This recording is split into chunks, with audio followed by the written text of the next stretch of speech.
Schaeffler est un équipementier allemand, 84 000 collaborateurs, 13 milliards d'euros en 2015, avec trois principales activités. Il y a une activité qui est liée à l'automobile, une autre qui est liée à l'industrie, et une troisième plutôt dans l'aspect aéronautique aérospatial. Donc pour ce qui nous concerne, ce qui nous intéresse, c'est l'automobile. L'automobile a trois fonctions. La transmission avec la marque Luc, donc c'est principalement l'embrayage et son environnement.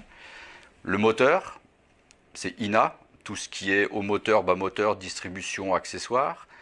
Et le châssis avec FAG, tout ce qui est roulement de roue, ancienne et nouvelle génération.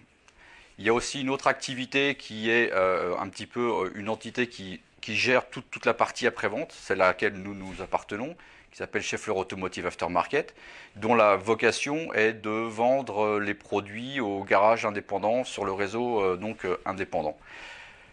Dans le cadre de notre collaboration avec le Garac, on a deux missions. La première, c'est d'intégrer dans nos équipes des jeunes du Garac et leur montrer qu'il n'y a pas que le métier de l'atelier qui pourrait les intéresser, mais que des gens comme nous, des équipementiers, ont besoin de talents qui ont une vraie connaissance de l'univers du moteur, de l'univers du garage, pour derrière développer des structures de formation, des supports de formation, aller faire des formations à des garagistes qui ont besoin de se mettre aux nouvelles technologies. Et le deuxième volet, c'est également de mettre à disposition nos compétences, notre savoir-faire, nos innovations au niveau du corps professoral pour qu'ils puissent mettre à jour leur support de formation et les intégrer dans leurs cours afin que les nouvelles générations de mécanos qui vont arriver puissent être à jour de ces nouvelles technologies. Alors par exemple, on va prendre des technologies, même si elles commencent déjà à être un petit peu anciennes, elles sont peut-être pas assez connues.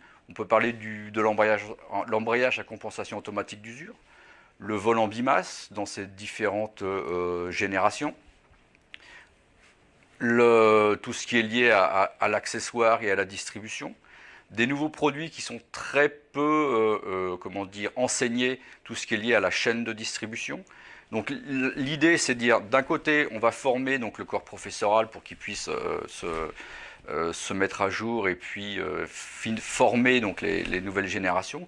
Et d'un autre côté, comme on a une certaine expertise et qu'on gère également tout ce qui est retour en demande de garantie ou quoi que ce soit, c'est mettre aussi à disposition tous les supports théoriques pour que ça puisse devenir véritablement concret au niveau de la formation. Donc l'idée, c'est de dire, voilà, un vieux bimasse, un nouveau bimasse, comment ça marche, le démonter, qu'est-ce qu'il y a à l'intérieur, pourquoi il y a des défaillances, est-ce que c'est lié à la conduite ou lié à l'usure, que les jeunes puissent véritablement toucher ces nouvelles technologies, les envisager et avoir, au niveau du diagnostic qu'ils devront faire sur un véhicule, un spectre beaucoup plus large et de se dire, tiens, ça j'ai déjà vu, je sais faire, voilà comment ça marche et voilà comment je dois le réparer.